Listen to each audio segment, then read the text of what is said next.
पृथ्वीराज चौहान और मोहम्मद गौरी का तराइन युद्ध 1192। पृथ्वीराज चौहान, जो कि हिंदुस्तान के प्रसिद्ध राजा थे, उनकी गाथाएं भारतीय इतिहास में आज भी सुनाई जाती हैं। उनका शासन दिल्ली और आसपास के क्षेत्रों पर था और वे चित्तौड़ के शक्तिशाली राजा थे। वे वीरता, साहस और न्यायप्रियता के प्रतीक थे। वहीं मोहम्मद गौरी, जो कि एक अफगान शासक था, ने भारत पर आक्रमण करने का उद्देश्य रखा था। तराइन का युद्ध 1181 और 1182 की घटनाएं भारतीय इतिहास के महत्वपूर्ण मोड़ों में गिनी जाती हैं।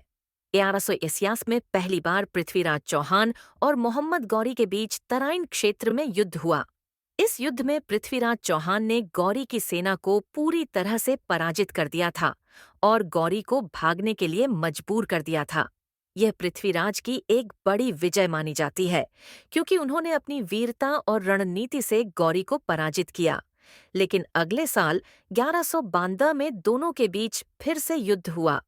इस बार गौरी ने अपनी सेना में कई बदलाव किए और अपनी रणनीति को बेहतर बनाया। इस युद्ध में पृथ्वीराज चौहान को भारी हार का सामना करना पड़ा।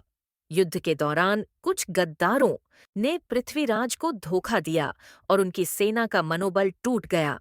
इसके परिणाम स्वरूप पृथ्वीराज चौहान को युद्ध में हार का सामना करना पड़ा और उन्हें पकड़कर मोहम्मद गौरी ने बंदी बना लिया। पृथ्वीराज चौहान की हार ने भारतीय उपमहाद्वीप के इतिहास में एक नई दिशा दी, क्योंकि इसके बाद भारतीय उपमहाद्वीप में मुस्लिम शासकों का प्रभाव बढ़ा। गौरी की विजय ने भारत में दिल्ली सल्तनत की नींव रखी, जो बाद में भारतीय इतिहास का एक अहम हिस्सा बनी। इस युद्ध ने हमें यह सिखाया कि राजनीति, रणनीति और युद्ध में हमेशा एक कदम आगे रहना कितना महत्वपूर्ण होता है।